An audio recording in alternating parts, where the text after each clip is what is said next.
Lady yields back. The chair now recognizes the gentleman from Florida, Mr. Gaetz. Mr. Williams, wouldn't the American people feel like this government wasn't so weaponized against them if there wasn't such a revolving door between Department of Justice senior officials and lobbying?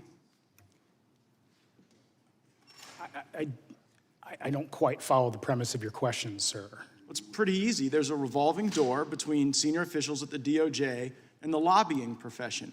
Do you think that that gives the public more or less trust? There are rules governing what employment, and this is based on my understanding, I've been government for 15 years, governing what post-government employment can be. One, what individuals' actions can be once they're employed elsewhere, but also what they're allowed to do. Lobbying is influence peddling, and you are the principal at the Rabin Group, which is a lobbying firm. And I would observe the reporting of Project Veritas, where Jordan Tristan Walker, who's a director of research and development, said on a recording, one of the things we're exploring is like, why don't we just manipulate COVID ourselves, mutate COVID via directed evolution?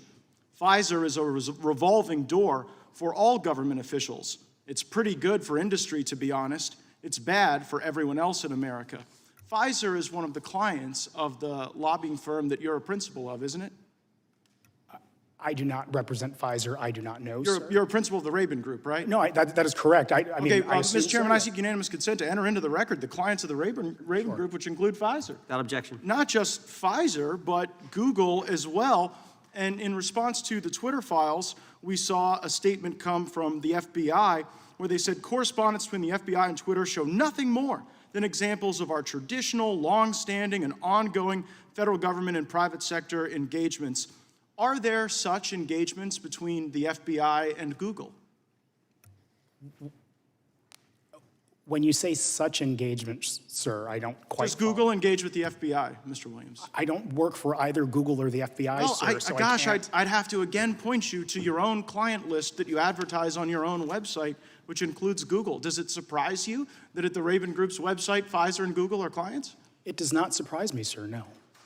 The Soros-funded Open Society is one of the clients as well. Does that surprise you? Sir, I don't have our client list in front of me right now. I will, assuming that's what it says, I will take your word for it. Yeah, I would think that maybe one of the legislative initiatives we could pursue would be to tighten this revolving door that folks at Pfizer and folks at Big Tech seem to freely acknowledge, in which you seem to be the incarnate of the revolving door. Mr. Baker and Ms. Parker, I want to assure you both that we come not to trash the FBI, but to rescue the FBI from political capture.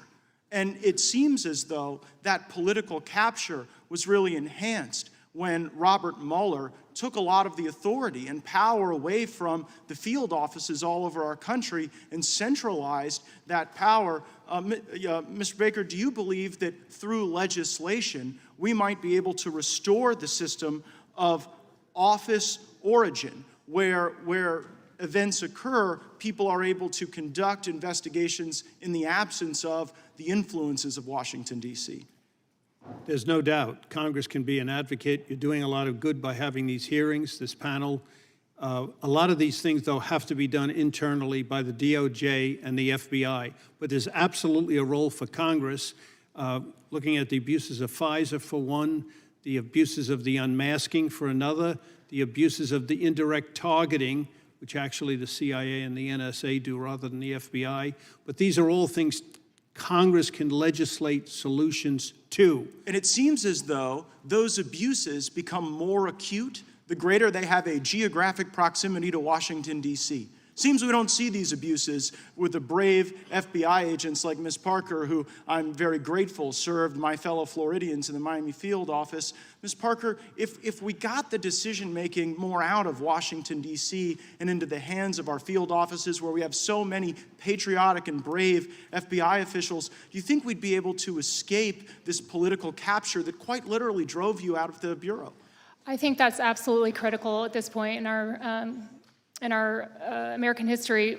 When I mentioned in the opening statement is if there are two FBIs, we in the FBI see it as the field offices, the standard rank and file. We are typically the agents who just came to the FBI to serve the country, protect American citizens, fight crime. We have no interest in politics. We really have no interest in promoting many times. And then FBI 2 is kind of more individuals that are at the headquarters level and Well, sometimes it seems executive roles. as though that politics isn't out in the field offices. It's here in Washington, D.C., and that's precisely what we ought to deconstruct legislatively. I thank the witnesses, and I yield back. Gentlemen,